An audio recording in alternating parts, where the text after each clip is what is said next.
Bonjour, nous sommes en direct du mémorial d'Isieux à l'occasion des 30 ans du procès Barbie. Lors de cette journée de justice et de mémoire, je vous propose de nous entretenir avec Dominique Vidot. Bonjour, Monsieur Vidot, vous êtes directeur de la Maison d'Isieux. Alors expliquez-nous, où sommes-nous? Alors nous sommes à la Maison d'Isieux, donc cette maison qui, en mai 1943, est devenue le refuge pour des enfants juifs qui venaient à l'origine de la région de Montpellier. Le nom officiel d'ailleurs de ce refuge était la colonie des enfants réfugiés de l'Hérault, parce qu'ils avaient été près de Montpellier, donc recueillis par Sabine Zlatin, la fondatrice de la colonie, qui les avait sortis des camps d'internement, le camp de Rivesaltes, le camp d'Agde, et qui les avait amenés ici parce qu'après l'occupation allemande de la zone du sud, eh bien, les Italiens avaient occupé, eux, la partie qui était à l'est du Rhône. Et comme les Italiens avaient la réputation d'être beaucoup moins regardants quant à la persécution des Juifs, eh bien, pour Sabine Zlatin, ça avait été le motif de son installation ici.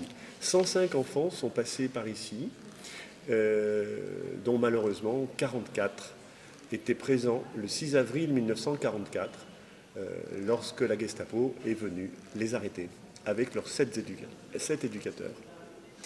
Vous abordez aussi l'importance de la transmission pédagogique. De quels outils dispose la Maison d'Isieux aujourd'hui pour cela? Alors, la Maison d'Isieux dispose de nombreux outils. On accueille 30 000 personnes ici, dont presque la moitié de scolaires qui viennent avec leurs enseignants encadrés. Nous leur faisons découvrir le mémorial, la maison bien sûr, mais aussi l'exposition que vous voyez derrière nous. Et puis nous les faisons travailler aussi, en général 2 heures, sur des thèmes qui sont liés à l'histoire d'Isieux, à l'histoire de la Shoah, mais aussi aux crimes contre l'humanité contemporains. Et nous avons des outils donc classiques, je dirais, l'exposition, les documents, les archives dont nous disposons, mais nous mettons aussi à leur disposition des archives et des documents sur des supports numériques. Donc nous avons des tables tactiles, il y en a 2 dans cette salle, il y en a une autre de l'autre côté. Et puis nous avons aussi bien sûr des expositions virtuelles. Par exemple, il est peu connu que nous disposons à Isieux des senteurs de films qui ont été consacrés à l'affaire d'Isieux lors du procès Barbie de 1987 et qui nous ont été donnés par l'INA. Et nous avons séquencé toutes ces senteurs de films et nous en avons fait un véritable outil pédagogique sur lequel nous travaillons avec les classes. Cette journée pour vous, j'imagine qu'elle est très émouvante. Oui, c'est une journée très forte parce que 30 ans, c'est le temps d'une génération. Et c'est vrai que ça fait déjà une génération qui a changé et les anciens sont en train de nous quitter. Nous le voyons, nous, les anciens d'Isieux sont de moins en moins nombreux, malheureusement. Et c'est pour nous fondamental de maintenir ce lien avec les nouvelles générations. Et cette journée du 14 mai, comme vous le voyez, le public est très mélangé. Nous avons des étudiants, nous avons même des enfants. Et ça nous fait chaud au cœur parce que cela signifie que nous réussissons notre pari qui est de faire venir, de continuer à intéresser sur cette thématique en la reliant au présent. Bonjour, Stéphanie Pernot-Baudon. Vous êtes vice-présidente de la région Auvergne-Rhône-Alpes. Merci d'assister à cette journée particulière. En quoi est-ce important de revenir à Isieux pour évoquer le crime contre l'humanité dans le cadre des 30 ans du procès Klaus Barbie? C'est essentiel de revenir à Isieux, d'abord parce que c'est aujourd'hui un lieu de mémoire nationale, parce que ce qui s'est passé ici est évidemment terrible. Et quand vous arrivez à Isieux, moi qui connais bien cette petite commune et cette maison, vous avez toujours, je trouve, un moment difficile à passer entre la beauté du lieu et les atrocités qui se sont passées. Tout à fait. C'était important d'être ici aussi pour conserver ce devoir de mémoire qui est nécessaire. Moi, j'ai connu la Seconde Guerre mondiale et ce qui s'est passé par mes grands-parents qui m'ont rapporté ce qu'il était, par l'école qui me l'a appris. J'ai des enfants et je voudrais que mes enfants portent ce souvenir. Et plus nous nous éloignons de cette période, plus nous connaissons des générations, tant mieux, qui n'ont pas connu la Seconde Guerre. J'espère qu'elles n'en connaîtront pas d'autres. Mais c'est d'autant plus important de revenir de leur apprendre très jeunes ce qu'est ce devoir de mémoire pour qu'ils puissent, dans les générations à venir, porter cette parole qui est essentielle pour sauvegarder la paix et qu'on n'oublie jamais ce qu'on a pu faire. Justement, donc ce message, quel message faut-il porter? Alors, le message, tout d'abord, c'est le souvenir. Ça veut dire qu'il faut connaître notre histoire pour se forger un avenir. Moi, je reste persuadée qu'il faut connaître son passé. Donc, c'est l'apprendre à l'école, dans les familles, dans l'éducation qu'on a à nos enfants. Puis, le deuxième message à donner en même temps, c'est un message d'espoir. C'est de se dire aujourd'hui, même si tout ne s'est pas passé comme on le souhaitait, on a eu un procès qui s'est passé, qui a permis de montrer l'atrocité des faits pour que ce soit évident pour tout le monde, pour tous les citoyens, pour qu'il n'y ait plus à discuter de la véracité des événements. Et leur donner un message d'espoir en disant vous êtes une nouvelle génération qui vit, qui porte ce passé français. Il faut que vous puissiez le porter avec espoir pour que plus jamais tout cela ne puisse se passer. Donc moi je dirais deux choses. Mémoire, parce qu'il faut savoir d'où l'on vient, et espoir en l'avenir avec les générations qui nous suivent. Bonjour, monsieur Samuel Pintel. Bonjour. Donc, je disais, vous êtes ancien enfant d'Isieux, membre du conseil d'administration de la maison d'Isieux. C'est extrêmement émouvant pour nous de vous avoir ici. Est-ce que vous pouvez nous expliquer ce qu'il s'est passé ce jour-là? Racontez-nous. Le 6 avril Vous n'étiez pas là, 1944, oui. je n'y étais pas. J'étais déjà hors des lieux à la fin du mois de janvier 1944, récupéré in extremis par une famille qui était nos voisins de palier du logement que nous habitions à Paris, une famille non juive, et qui m'ont recueilli. Vraisemblablement par information transmise, communiquée par ma mère qui se trouvait au camp de Drancy, arrêté en novembre de l'année précédente et qui a pu me faire localiser. Elle a communiqué ces précisions à cette famille qui a accepté de me prendre en charge. Et est venue me chercher à Chambéry, au bureau de l'UGIF Ozar, d'où j'étais parti pour rejoindre la colonie d'Isieux, mi-novembre 1943. Vous connaissiez tous ces enfants qui ont été raflés? Tous, parce que les listes d'effectifs établies par le directeur Mirance Latin, qui étaient rédigées dans le but d'obtenir des aides financières versées par le bureau de l'UGIF de Chambéry, établissaient des listes que j'ai pu consulter longtemps après, lorsque j'avais retrouvé Madame Sabine Slatin.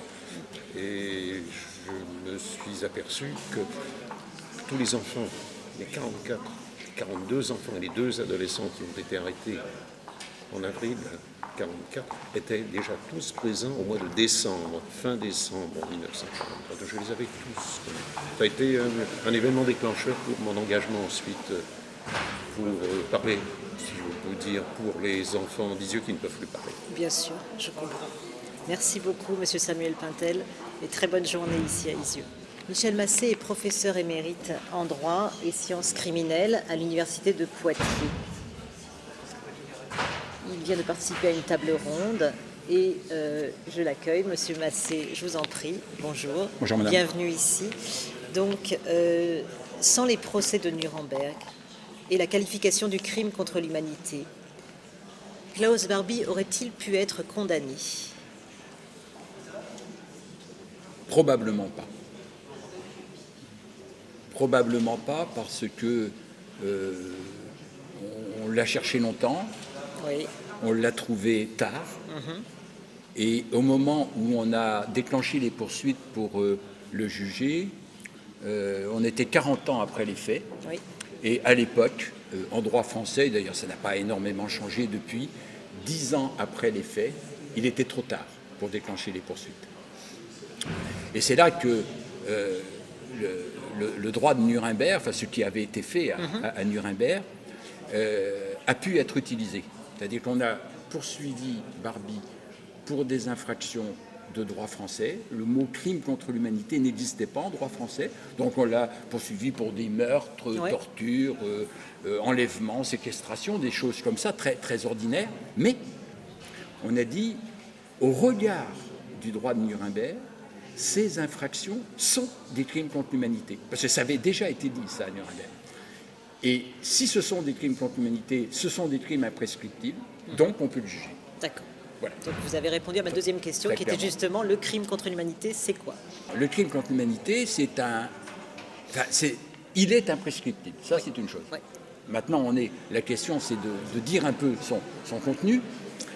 C'est un nouveau crime qui apparaît à Nuremberg, là encore, qui apparaît à côté et en plus des crimes de guerre. Le crime de guerre, c'est connu en droit depuis assez longtemps. Enfin, à Nuremberg, c'est connu déjà depuis presque une centaine d'années. Le crime de guerre, ça protège les prisonniers de guerre, ça protège les malades, ça protège les naufragés, ça protège les populations civiles pendant la guerre. Et on s'est aperçu avec la Deuxième Guerre mondiale, la question s'était déjà posée avec les massacres des Arméniens au début du siècle. On s'est aperçu que dans ce siècle, il y avait des choses qui ne rentraient pas tout à fait dans la catégorie des crimes de guerre, des choses vraiment, vraiment nouvelles. Parce que, par exemple, tous les juifs déportés et éliminés, on ne pouvait pas dire que c'était ni directement ni indirectement pour des raisons de guerre. C'était totalement en dehors même du contexte de guerre. Et donc, on a à ce moment-là inventé ce nouveau crime qui fait essentiellement des victimes civiles et qui, même si on est pendant la guerre, est fait pour des raisons autres que la guerre. La raison, là, c'était la haine, c'était la race, ça n'avait rien à voir, ni de près ni de loin, avec la nécessité de gagner la bataille, etc., etc. Cette journée pour vous, elle est importante en quoi? Cette journée des 30 ans au procès Barbie. Elle est importante parce que, on en parlait tout à l'heure Sur la table ronde, ouais. sur la table ronde, il y a des objectifs à poursuivre pour que peut-être ça ne se renouvelle pas. Et ces objectifs, c'est vérité. Donc il y a tout un travail, tout le procès d'ailleurs, le procès peut aider à faire vérité. Il y a d'ailleurs dans certains pays ce qu'on appelle des commissions vérité et justice. Deuxième objectif, c'est justice, que les responsables s'entendent dire qu'ils ont commis des crimes et que pour ça on les condamne, que les victimes s'entendent dire qu'elles ont été victimes de guerre, même si on ne peut pas faire beaucoup plus pour eux. Donc vérité, justice et mémoire. Ces trois ingrédients qui doivent être menés de front, gérés de front, et cette journée ravive un peu la mémoire. Et si les sociétés perdent la mémoire, tout peut arriver. Je vous remercie, Monsieur Michel Massé. Je vous souhaite une excellente journée sur ce site. Merci.